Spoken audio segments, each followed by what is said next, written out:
Commander Lisa Velnara of the Andromedan Fleet pressed her violet fingers against the bridge viewport, watching the blue marble of Earth grow larger as her ship approached the orbital station.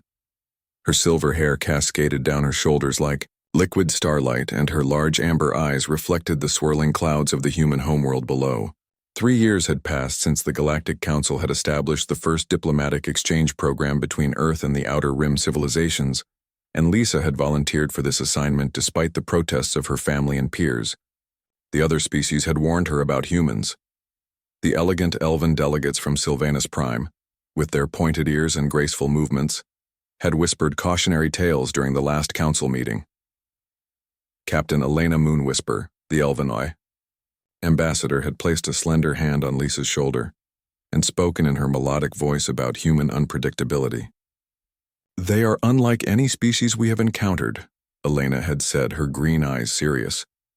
"The humans possess a dangerous combination of intelligence, emotion, and recklessness that makes them capable of extraordinary things, both wonderful and terrible."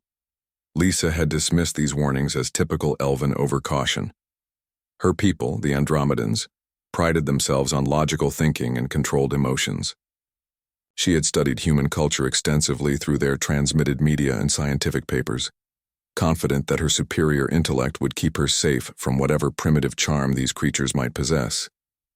But now, as her transport docked with Earth Station Alpha, Lisa felt an unexpected flutter of nervousness in her chest.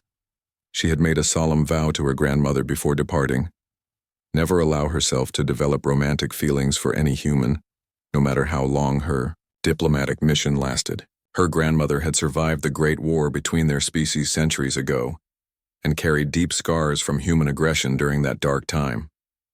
The airlock hissed open, and Lisa stepped into the station's main corridor.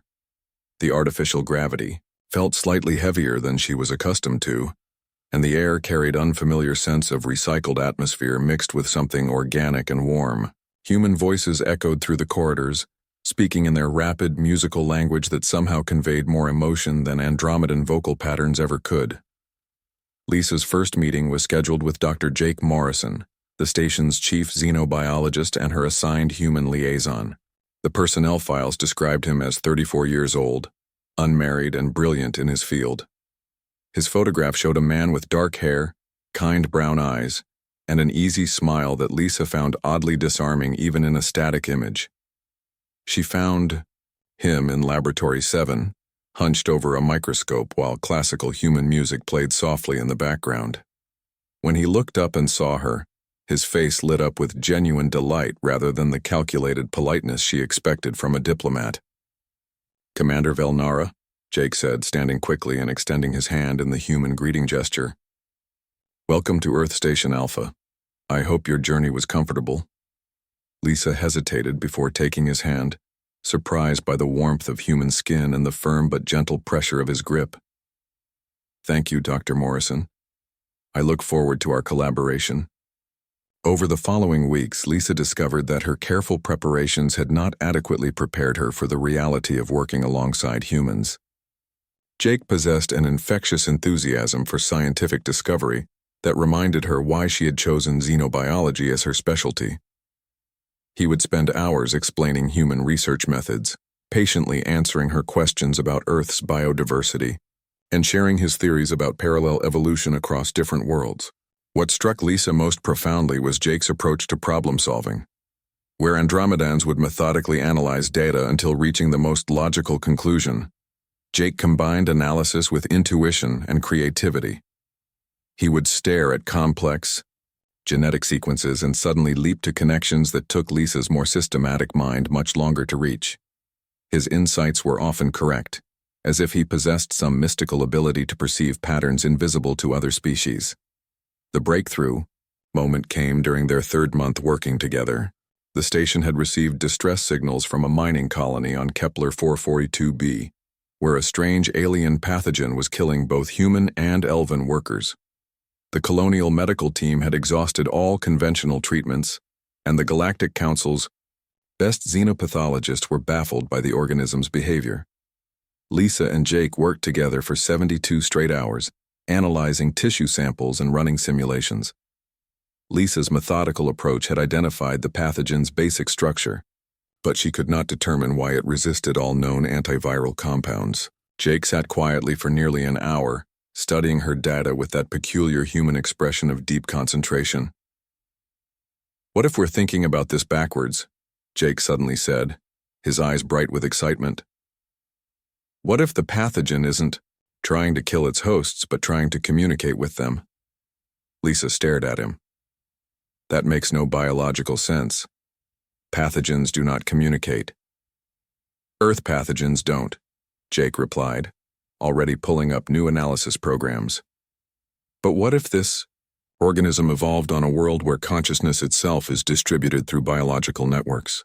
What if it's trying to establish a symbiotic connection but doesn't understand that human and elven nervous systems can't handle the integration process?"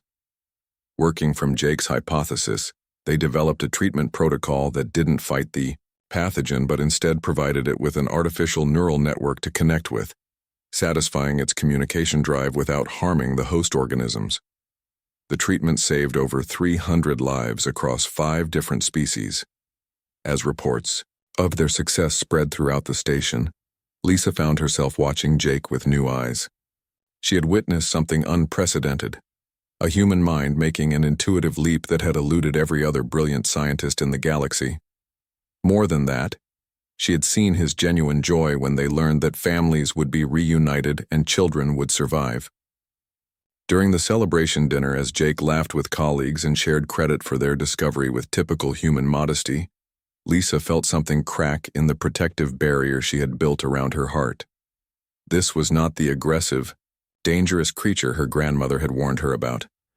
This was a being capable of extraordinary compassion, creativity, and insight.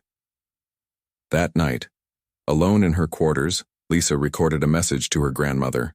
"I understand now why humans are both feared and admired throughout the galaxy," she said to the recording device.